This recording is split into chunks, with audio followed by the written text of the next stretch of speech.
Good day, everyone. This is now the last part or section, especially the major one for the bookkeeping process in Fundamentals of Accounting Part 1. After we prepare the worksheet and the outputs or the heart of the financial accounting preparation of our financial statements. So basically, the financial statements would be the heart, or these would be considered as the outputs of the accounting process or cycle, as we said in the introduction. And after that, even if we are already able to finish preparing and presenting the financial statements, there would still be steps that are to be made or will be made in order to prepare ourselves for the next accounting period. So this is the completion of the accounting cycle. Now, we are going to deal first with closing entries. You can see that on the screen, but there is a sort of introduction, just a recap or review prior to close entries. Anyway, we also have to take note that closing entries and the next step, post-closing trial balance, will be prepared at the end of the accounting period, while the reversing entries are to be made in the next accounting period at the beginning of the year. Okay, so let's begin. We have here completing the accounting cycle. Here are our learning objectives. As learners, then at the end of the chapter, we should be able or we can explain why temporary accounts are closed each period. So this is on closing entries. Second is for the post-closing trial balance. Why is there a need? We have to explain or recognize the need, as well as the reversing entries in particular instances, because we will know that reversing entries are not to be made for certain accounts or are to be made for certain accounts only. Then number three is to prepare the closing entries, post-closing trial balance, and then reversing entries. And there's a mention of the adjusting entries. So posting, we prepare and we post adjusting entries. Although we mentioned this already when we discussed adjusting entries. All right. So before we go to closing entries, let's have a short review. We have to take note that, as said, adjustments are to be journalized and posted. Where are they journalized?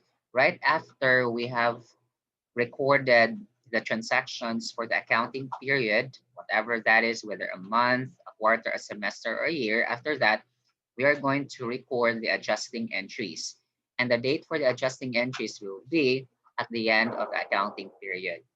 Okay, so we will record then the adjusting entries in the general journal and are to be posted in the general ledger. As explained here, the accountants or practitioners in the field would often not post yet the adjusting entries. They may be journalized in the general journal or none at all. So in fact, in this particular book, it states that after we prepare the adjusting entries, they are directly connected and forwarded to the worksheet to prepare the financial statements without journalizing and then more with posting. But then I suppose because of the discussions about journalizing, I would say as a practitioner in the field also that journalizing might be done, but posting might not. So after the preparation of financial statements. Anyhow, it would have been better really to post that so that the balances also will be updated per accounting records, which is the, of course, the book of final entry, general ledger. Okay, so here are the adjusting entries that we have made for Weddings Are Us based on our book. So this is on the general journal.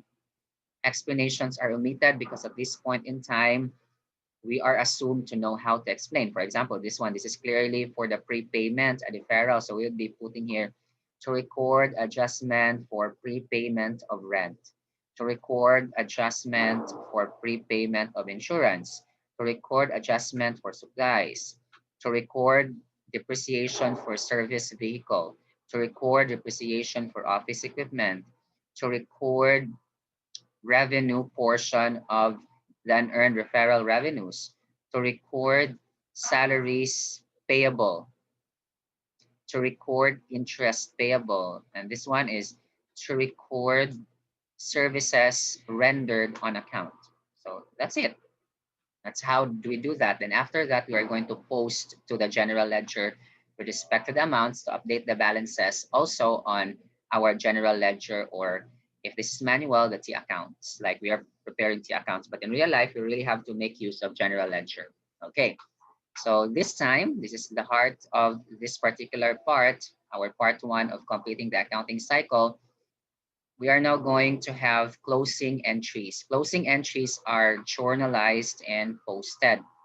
Now we have to take note that we need to be able to know two terms. First is that there are the so-called temporary accounts, and another one is real accounts. So these two are the two groups of accounts on our financial statements. The so-called temporary accounts, also known as our income statement accounts, also known as nominal accounts. I repeat, temporary or nominal or income statement accounts. These are the accounts that are to be closed at the end of the accounting period. Now, if we say we want to close the account, what we mean is that we would like the balance of it to become zero. Now, how do we make a balance of one account to become zero? Simple. All we have to do is we are going to put an equivalent amount on the opposite side of it and put the account title also on the opposite side. So that's how we are going to do that. So example, if the account is salaries expense, which is an income statement account, that is an expense account debit of 50,000, for it to be closed, we put it on the credit side, credit salaries expense amount 50,000. That's it, and closing. And then the purpose of the closing of the temporary accounts is for us to be able to reflect and transfer the impact or effect of temporary accounts or these accounts to the capital account. Because remember, if we talk about income, that would increase equity or capital of the owner or proprietor or the owners for other business organizations. Expenses would decrease. Withdrawal, which is not an income statement account but an equity account, would be a deduction also to the capital account. So basically, these three accounts are the accounts that we are going to close. Now, what about for the other groups of accounts? We have the real accounts. The real accounts will be the remaining three: assets, liabilities, and equity or capital after we have closed the nominal account. So essentially, this is like computing the ending balance of capital in the statement of changes in equity so that we would be able to transfer or reflect their impact or effects to the equity account on the statement of financial position or the balance sheet.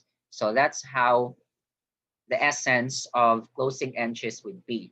And these are also the closing procedures that we will be talking about.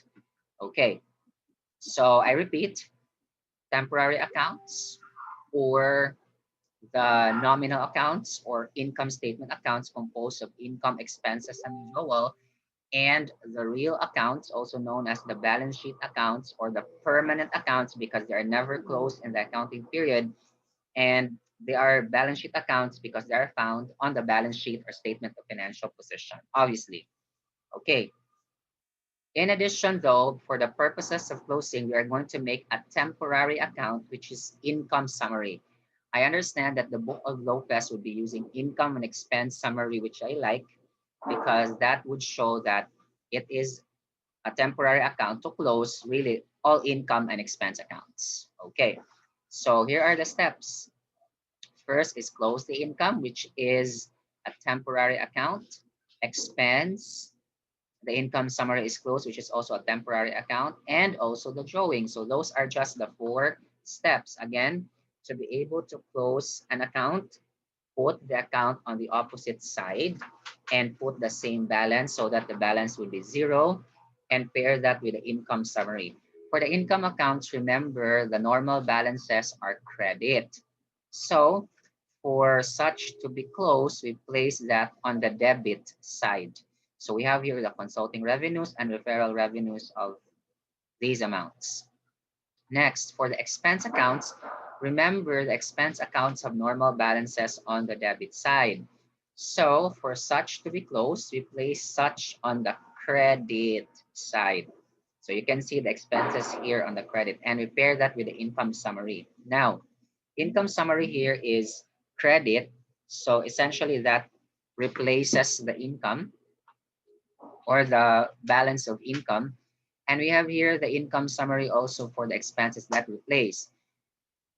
So the difference of the two is essentially the profit or loss. This is credit, this is debit, in which the amount is 35,000. And clearly that is income summary credit balance, a profit.